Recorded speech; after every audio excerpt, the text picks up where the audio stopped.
जयपुर में महेश नगर थाना पुलिस ने बड़ी कार्रवाई को अंजाम देते हुए चेन स्नैचिंग गैंग का खुलासा किया है। पुलिस ने वारदात को अंजाम देने वाले 2 शातिर आरोपियों को गिरफ्तार किया है। आपको बता दें कि ये वही गैंग है जिसने सिपरापत इलाके में भी चेन स्नैचिंग की वारदात की थी। महेश नगर थाना अधिकारी गुंजन के नेतृत्व में गठित संयुक्त टीम ने घटना स्थल पर लगे सीसीटीवी कैमरों की फुटेज खंगाली और आरोपियों तक पहुँचने में सफलता हासिल की। टीम ने पीछा करते हुए आरोपियों की पहचान की और उन्हें दबोच लिया। पकड़े गए आरोपियों की पहचान सुनील जाबड़ोलिया और मनीष राठौड़ के रूप में हुई है। पुलिस के अनुसार दोनों आरोपी पहले भी चेन स्नैचिंग की वारदातों को अंजाम दे चुके हैं। फिलहाल पुलिस उनसे लूटी हुई चेन के संबंध में पूछताछ कर रही है। जयपुर से जयपाल सिंह राठौड़ की रिपोर्ट।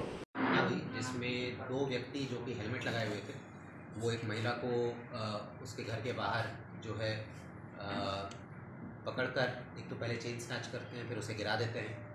और इसी तरीके की घटना कुछ दिन पहले शिप्रापत थाने में भी हुई थी। दोनों घटनाओं की गंभीरता को देखते हुए एक विशेष टीम का गठन किया गया था। SHO महेश नगर और उनकी टीम, साइबर सेल की टीम निरंतर पिछले 7 दिनों से लगी हुई थी। क्योंकि दोनों जो आरोपी थे, जो दोनों प्रकरणों में नज़र आ रहे थे, CCTV फुटेज में उन्होंने हेलमेट लगा रखा था, तो इसीलिए उनकी शिनाख्त भी नहीं हो पा रही थी।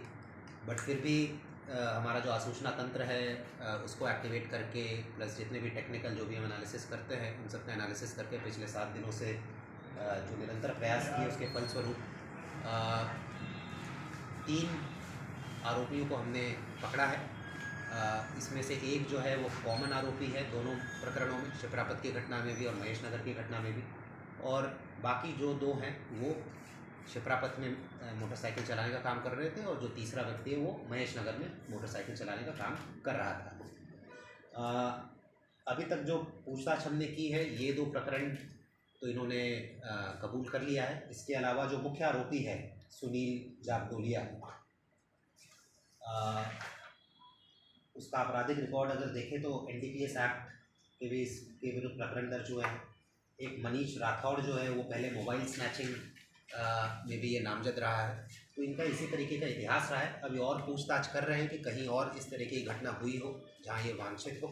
अगर ऐसा होगा तो फिर आगे उन थानों के द्वारा भी कार्रवाई हम करवाया जाना सुनिश्चित करेंगे। बिल्कुल तरीका वारदात दोनों वारदातों में सिमिलर सा था। ये 2 व्यक्ति जो है बाइक पर आते हैं, दोनों हेलमेट पहने रहते हैं। एक व्यक्ति बाइक पर बैठा रहता है, दूसरा व्यक्ति जो है अपने हाथों में कुछ लाल मिर्च टाइप की सामग्री जो है वो लगा कर आता है, ताकि जब वो चेन लूटे तो जो भी महिला है उसकी आंखों में वो लाल मिर्च आ जाए और वो फिर बेसिकली बिल्कुल डीमोबिलाइज हो जाए। तो सर अभी तक लाल मिर्च थी, बट वो लाल मिर्च वैसे फेंकते नहीं थे, वो अपने हाथों में ही लगा कर आते।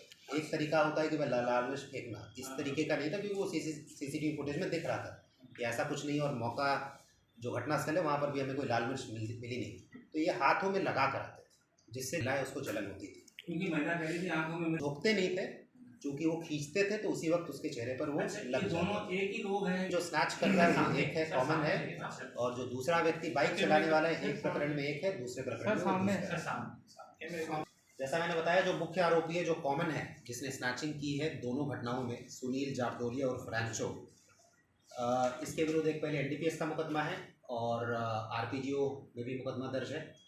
जो मनीष राठौड़ है जो कि महेश नगर में जो दूसरा अपराधी है, उसका मोबाइल स्नैचिंग का एक प्रकरण पहले का पंजीबद्ध है, इन दोनों के विरुद्ध है। बाकी जैसा मैंने बताया कि और हम पूछताछ कर रहे हैं, हो सकता है कि और भी इन्होंने घटनाएं इधर उधर या जयपुर के बाहर भी किए, उस विषय में भी अनुसंधान कर रहे हैं।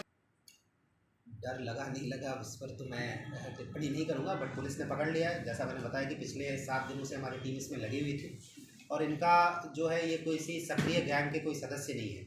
इनमें से जो एक व्यक्ति जो है ये कोई ब्लिंकिट में काम करता है, मतलब ये पेशेवर अपराधी किस्म के नहीं है, ये नए नए इस फील्ड में आए। ऑल्दो मुकदमा दर्ज है, मगर ये ऐसे किसी गैंग के सदस्य के रूप में अभी तक डॉक्यूमेंट नहीं हुए थे। अब जब हमने पकड़ा है तब ये सारी चीज़ें अब हम डॉक्यूमेंट कर रहे हैं। और जैसा मैंने बताया कि इनके जो है इनके विरुद्ध हम 111, 112 जो संगठित अपराध वाली धारा है उसका भी प्रयोग करेंगे, क्योंकि इन्होंने मल्टीपल घटनाएं कारित की है बिल्कुल संगठित तरीके से।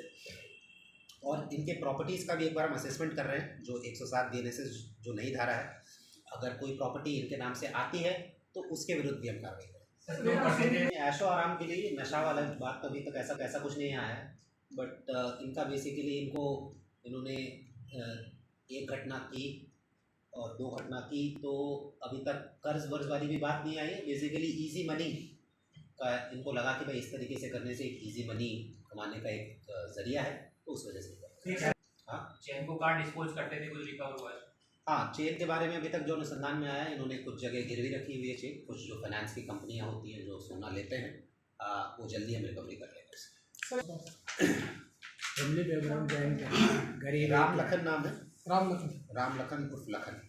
एक सर को ये सलाह, जब हम ये कार्रवाई कर रहे थे तो हमारे पास सबसे पहले हमने मनीष को पकड़ा, तो मनीष की तरफ से ऐसी सूचना आई थी कि किशनगढ़ टोल के पास हमारी टीम थी।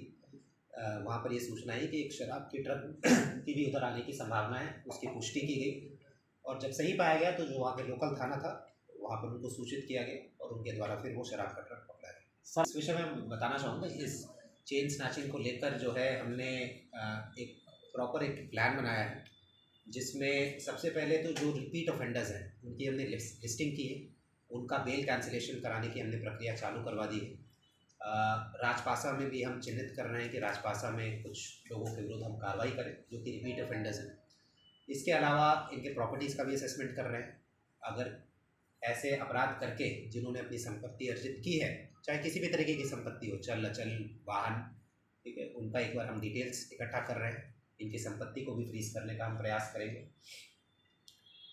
साथ ही साथ कुछ हमने एनालिसिस किया है जहाँ पर इस तरह की घटनाएं हो रही हैं, वहाँ पर हम कंटिन्यूस एरिया डोमिनेशन करके वहाँ पर पुलिस की उपस्थिति और बढ़ाने का भी प्रयास करें।